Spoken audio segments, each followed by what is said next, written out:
হালকা করে হ্যাঁ হ্যাঁ भाई साहब थोड़ा सा म्यूजिक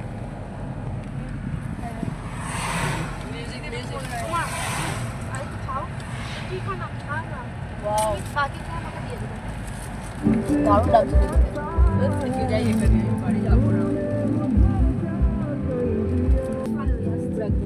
নো নেটওয়ার্ক এখানে এসে চুপচাপ বসে থাকা হ্যাঁ সত্যি दिल में सुकून आ जाएगा सुकून सुकून सुकून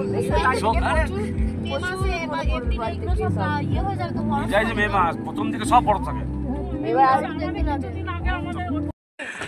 यहाँ पे हमारी पार्टी हो रही है তাই নাকি यहाँ पे हमारी पार्टी हो रही है থাক থাক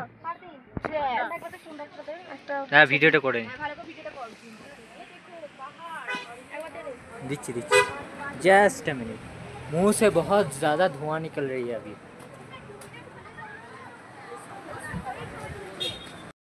তো এই হলো ডে টুতে আমরা গ্যাংটকে হোটেল ছেড়ে আমরা বেরিয়ে পড়লাম নাথুলার উদ্দেশ্যে।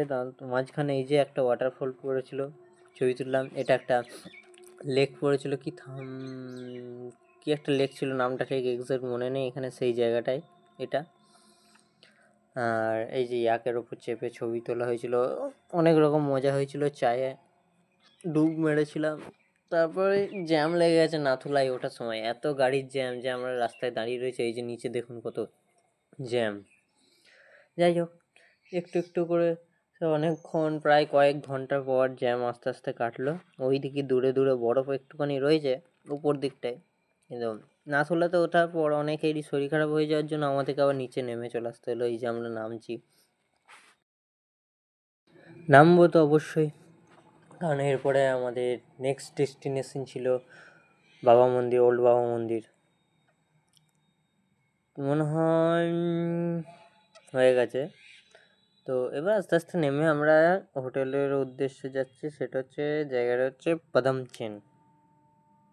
হ্যাঁ পাদামচেনের হোটেলটা দারুণ ছিল, কিন্তু প্রবলেম ছিল আমাদের দুটো হোমস্টে নেওয়া হয়েছিল, আর আমাদের কিছুজন ছেলেদেরকে ওই পাশের হোমস্টেটাই থাকতে হয়েছিল এবং অনেকটাই দূর ছিল, যার ফলে হেঁটে হেঁটে আসতে হচ্ছিলো। তো একটু সমস্যা ছিল, বাট ঠিক আছে, কই বাদ নেই।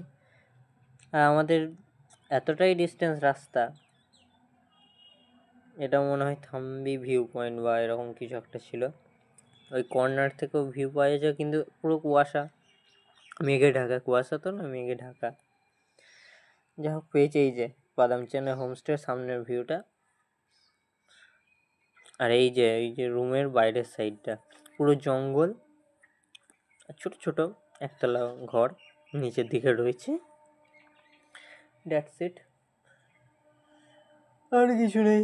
এবার রুমের ভেতরটা, তার আগে একটু লক করার সিস্টেমটা একটু দেখিয়ে দেবো, সব ম্যান্ডেটরি। রুমের ভেতরটা একদম সিম্পল, অন্যজনের বেড, আর ওই পাশেটা আমার বেড। এই যে ট্রলি ফলি ব্যাগ ফ্যাগ রাখা আছে, এই যে মজা। এই যে আমরা এলাম, পৌঁছতে প্রায় 6টা, হ্যাঁ 6টা বেজে গিয়েছিলো। এবার রেডি হয়ে ফ্রেশ হয়ে এবার একটু খেতে যাবো, কারণ লাঞ্চটাও করা হয়নি। তো পুরোপুরি 7টা বেজে গেল। যাই হোক, এই হোমস্টে থেকে বেরোচ্ছি এবার। বাপরে, হোমস্টেটার অবস্থা, ঘুরছি যাচ্ছি, এখানে অন্ধকার হয়ে গেছে, আবার ফ্ল্যাশ লাইট জ্বালিয়ে উঠলাম। তাহলে চারিদিকটায় ওটা কি দেখতেই পাচ্ছ কি অবস্থা। যাই হোক, ওই 2 ভাই মিলে গল্প করতে যাচ্ছি, যেতে যেতে রাস্তায় আবার কুকুর পড়লো, পাহাড়ি কুকুর। সে আবার আরেক কাণ্ড, ফ্ল্যাশ লাইট অফ করতে হলো। ঘেউ ঘেউ ঘেউ ঘেউ ঘেউ ঘেউ ঘেউ ঘেউ বললে, বাবা শান্ত হ, পার করে গেলাম। যা হোক, তারপর দেখছি দুজন মনে হয় বাইরের ঠান্ডার মজা নিচ্ছে, দাঁড়িয়ে আছে। প্রথমে ভেবেছে অন্য কেউ, হয়তো আমাদের দিককার লোক, আমাদের লোক নয়। তারপর কাছে গিয়ে দেখছি এই তো আমাদেরই লোক, দিয়ে আবার বক বক করা, আমাদের অনেকটা দূরে পাঠিয়ে দিয়েছে, ইচ্ছে করে বলা, হ্যাঁ অনেকটা দূরে পাঠিয়ে দিয়েছে। যাই হোক, এই যে একটা ওয়াটারফল আস্তে আস্তে পেয়েছিলাম, সেইগুলো। তারপর এখানেই আমি আজকের পার্ট শেষ।